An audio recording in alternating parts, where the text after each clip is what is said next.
Big boss 1 junior NTR ఉన్నంత vibe ఇప్పుడు కూడా వస్తుందంటారా?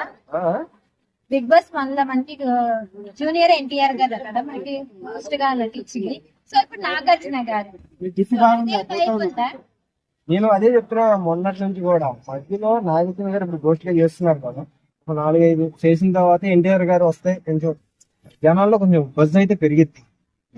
కాకపోతే అంత రికమెండేషన్ ఇవ్వలేరు కదా వీళ్ళు. ఇదంటే స్టూడియో ఫ్రీ, ఆయనకంటే ఉంటాయి కదా, ఇదంటే రికమెండేషన్ ఎక్కువ. ఈ ఎన్టీఆర్ గారి కంటే కథ వేరు ఉంటది. రికమెండేషన్ ఇప్పుడు కొండ అరిగిపోతుంది. సో మనం అనేది జూనియర్ ఎన్టీఆర్ ని హోస్ట్ గా చూడడం చూడాలి అనుకున్నా, చూస్తేనే సీజన్ 9 హిట్ అయ్యింది, లేదంటే ఫట్టే. అంటే ఆల్రెడీ సీజన్ 9 హోస్ట్ గా నాగార్జున ఫిక్స్ అయిపోయారు కదా. ఫిక్స్ అయితే మధ్యలో రాకూడదు రూల్ ఉందా? నీకు పెళ్లి అయింది, మధ్యలో పంచులు చనిపోతారు, పెళ్లి అయిపోతుంది కదా. అంటే ఇప్పుడు అయితే చనిపోవాలని నేను అంటలా, అంటే ఏదో ఆయన షూటింగ్ లో బిజీ సంథింగ్ ఏదో పెట్టచ్చు. ఒక్క షో అయినా సరే, ఒక ఎపిసోడ్ కైనా బజ్ అలా పెరిగిపోతుంది. ఈసారి హిట్ అంటారా ఫ్లాప్ అంటారా? సీజన్ 9 ఇప్పుడు దాకా అయితే ఫ్లాప్. అంటే సెలబ్రిటీస్ కూడా మీకు అంత, నాకైతే చూసిన బట్టి అంత ఏం దాంట్లో ఎవరు సెలబ్రిటీ చెప్పండి. నాకు అది అనిపించింది. దాంతో మనం పంపించింది, మనం చూసి వీడియోలు, మనం కొట్టే లైక్లు, మనం పెట్టే కామెంట్స్ వల్ల వాళ్ళు సెలబ్రిటీ లైక్ తప్ప ఎవరి వాళ్ళు సెలబ్రిటీ, ఓన్ సెలబ్రిటీ ఎవరు ఉన్నాడు అక్కడ. అంటే ఈసారి అంత అనిపించింది అక్కడ.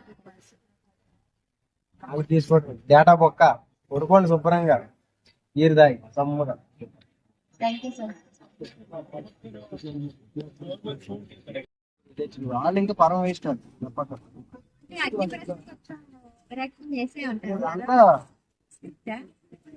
చూసుకోవాలి మనం. దాంట్లో గట్టిగా అరవడం ఏం చేస్తున్నారు మీరు? చాలా జరిగినాయి కదా. చాలా జరిగినాయి అంటే ఇప్పుడు వీళ్ళ కామ్ గా మాట్లాడితే నార్మల్ గా తీసుకుని వెళ్ళిపోతారు. ఏంటి అని నీ మీద పడ్డాను అనుకో, అది వైరల్ అయ్యి ట్రోల్స్ లో పడిద్దా? చేస్తుంది సీజన్ అయిన జనాల మైండ్ సెట్ లో ఉండాలి అని తప్పే ఉంది. మరి గట్టిగా మాట్లాడే శ్రీముఖి నేనంటే నువ్వు అరిసా కదా బిగ్ బాస్ లో, నేను అరిస్తే తప్పేంటి అంది కదా. సో ఆ మాటకి మీరు ఇంప్రెస్ అయ్యారా తన మీద?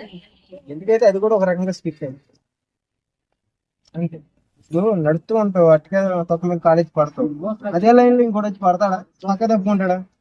చేసింది అదే. అంటే